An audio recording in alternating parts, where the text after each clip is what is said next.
ட்ரம்பர் effect, America effect, Trump software சொன்னேன். இந்த ஏஐஆர் என்ன எஃபெக்ட் இருக்கும்? என்னை பொறுத்த வரைக்கும் AI is a so actors வந்து ஸ்டார் ஹீரோ எல்லாம் ஒன்றும் வேலைக்கே ஆக போகுது. பட் இப்போ இந்த ஏஐ வந்தோடனே எல்லாத்தையும் அதே இமேஜின் பண்ணி அதே ஒரு 4 போட்டோ எடுத்தா அதே ஸ்கிரிப்டை போட்டு பண்ணி அதான் முதல்ல என் மூஞ்சே மாத்திடுவான்றேன். மீடியா அஸ் அன் இண்டஸ்ட்ரியே வந்து இப்போ மாறிடுச்சு நம்ம டைம்ல. ஆமா, இந்த ஏஐங்கிறது வந்து இந்த மீடியாவை கம்ப்ளீட்டா காலி பண்ணிடுமா? ஆமா. டெக்னாலஜி வர வர உனக்கு வந்து இந்த மாதிரி விஷயங்கள்லாம் அப்சல்யூட் ஆயிடும், நீ காணாம போயிடுவ.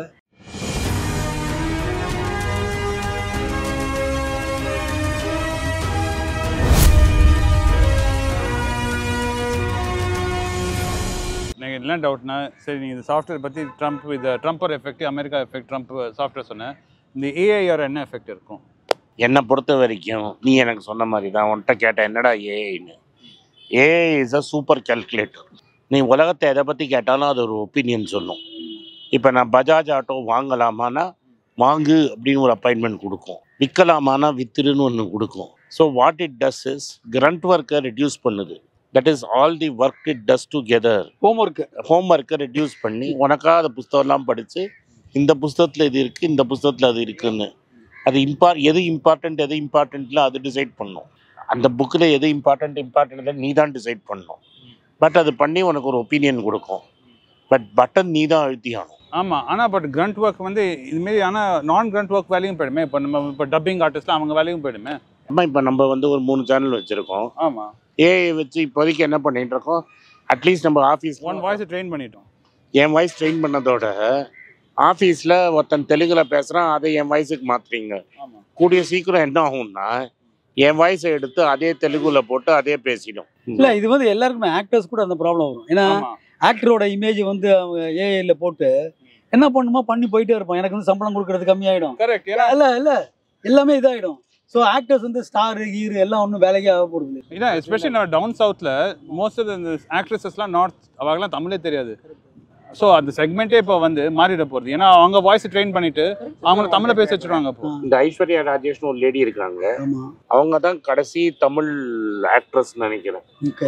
கரெக்டா? இல்லாட்டா இந்த பெரிய ஆக்ட்ரஸா வரவங்க எல்லாருமே ஒரு லாஸ்ட் 40 இயர்ஸாவே நார்த் இந்தியாலேருந்து தான் இம்போர்ட் பண்றா. மேபி ஏன்னா இந்த ராதா அம்பிகாலாம் மலையாளம். கரெக்டா? ஐ ரைட்? ஏன்னா நீங்க அந்த ஹீரோ. கரெக்ட். நீங்க தமிழ்லேருந்து வந்தது சரிதா தான் கடைசி பெரிய ஸ்டாரா?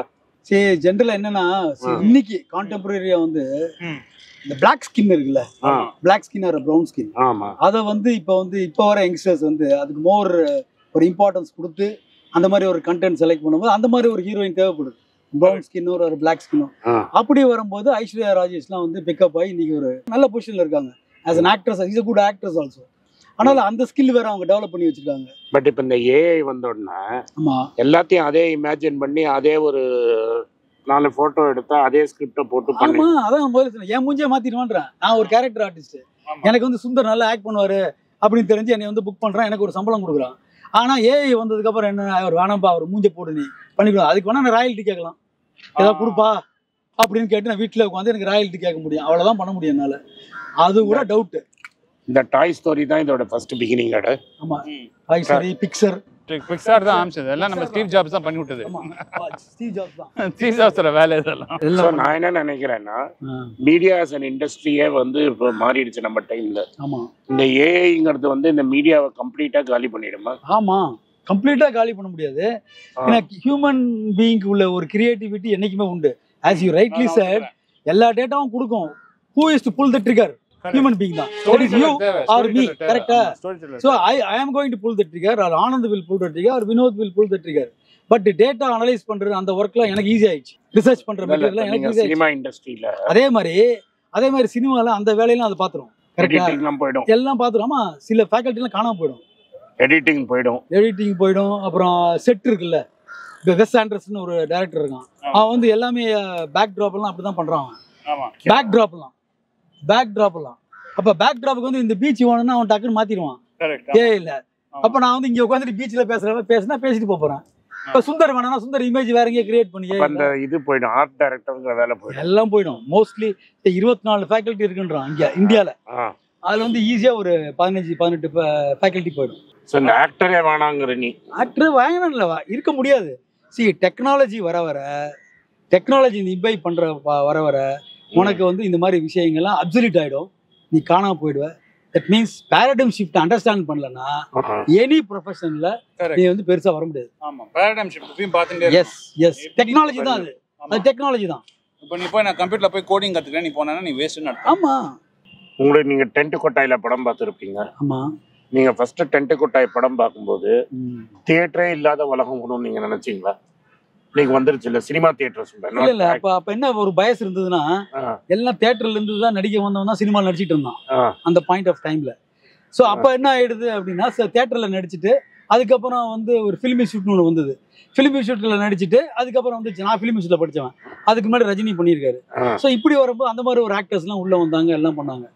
ஆனா டெக்னாலஜி வர வர நான் வந்து பேனாசோனிக் கேமராவில் வந்து சவுண்ட் வந்து வரும், கிர்ன்னு வரும் நம்ம ஏரி ஃபிளெக்ஸ்ல 24 frames per second. அப்ப ஆக்ஷன் சொன்னோம்னா அது கிர்ன்னு ஓடிட்டு இருக்கோம், நான் என் டயலாக் பேசணும். அதனாலதான் டப்பிங்கே வந்தது, அந்த கிர் சவுண்டை கட் பண்றதுக்காக. அப்புறம் 8 சீன் கிளாப் அடிப்பான், அதை கட் பண்ணணும். இந்த சவுண்டை கட் பண்றதுக்காக தான் தனியா டப்பிங்கே கொண்டு வந்தது. புரியுதா? அப்புறம் என்ன ஆயிடுச்சு, டெக்னாலஜி வந்தோம்னா கிர்ற சவுண்ட் எல்லாம் நின்றுச்சு. அப்ப டிஜிட்டல் டெக்னாலஜி வரும்போது சவுண்டு கட்டு ஆக்ஷன் சவுண்ட் நாளை முடிச்சுட்டே இருந்தேன். ஆக்ஷன் சொல்றான் ஏன்னா 24 frames அந்த சவுண்ட் காதுல விழல. அப்ப நான் வந்து இந்த டிரான்சிஷன்ல டிராவல் பண்ணாது சவுண்ட்ல வந்து 24 frames per second சவுண்டை கேட்டு ஆக்டிங் பண்ண நான் என்ன ஜென்ரேஷனு. அப்புறம் டிஜிட்டல் வந்தது, டிஜிட்டலே நான் பண்ணியிருக்கேன். இன்னைக்கு ஓடிடி அது இது எல்லாம் வந்துச்சு. கரெக்டா? எல்லா டெக்னாலஜி வந்து இந்த டெக்னாலஜிக்கு adaptability GM Sundar as an actor பண்ணலன்னா, நான் அண்டர்ஸ்டாண்ட் பண்ணலன்னா நான் வீட்டில் உட்கார வேண்டியதான். அதான் ரியாலிட்டி. இப்போ சினிமா இண்டஸ்ட்ரியில நம்பி அட்லீஸ்ட் அந்த ப்ரொஜெக்டர் பார்க்குறவன், தியேட்டர்ல பாப்கார்ன் விற்கிறவன், ஸ்பாட் பாய், லைட் பாய்னு இருக்கிறவன்லாம் 1 லட்சம் பேருக்கு மேலே இருப்பான்னு வச்சுப்போம். இல்லை இதில் வந்து ப்ரொஜெக்ஷன் இருக்குல்ல, ப்ரொஜெக்ஷன்லாம் கிடையாது இப்போ கிடையாது. இப்போ நான் சொல்கிறேன் அந்த காலத்தில் அப்பெல்லாம் இருந்தது.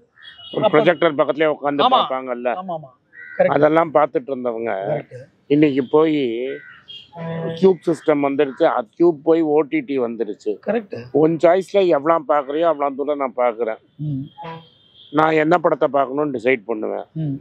ஸோ கம்ப்ளீட்டாக AI will destroy lot of jobs. இல்லை 1 லட்சம் பேர் இருந்தாங்கன்னா நீங்க 10,000 பேர் இருந்தா டெஃபினட்டா அது காலியாகி ஆல்ரெடி காலி ஆயிருக்கு. ஏன்னா டிஜிட்டல் டெக்னாலஜி வந்து ஓடிடி பிளாட்ஃபார்ம் வந்து இந்த மாதிரி நீங்க சீனரிலாம் வந்து நீனே பண்ணிக்கலாம் உட்காந்து எடிட்டிங் டேபிள்ல.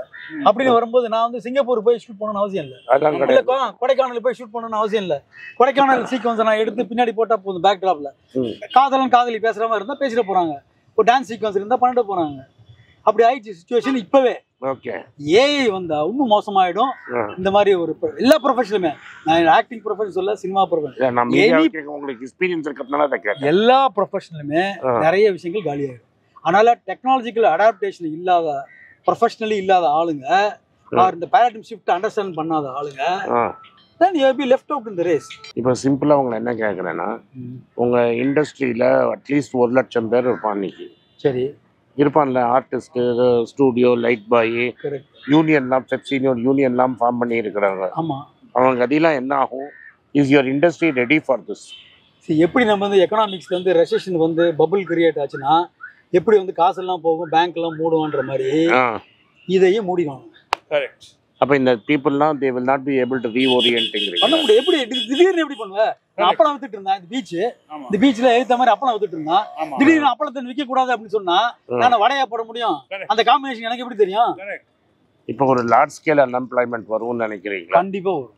ஏன்னா நான் வந்து டிவி இண்டஸ்ட்ரியில அதை பாக்குறேன். ஆமா வரும்.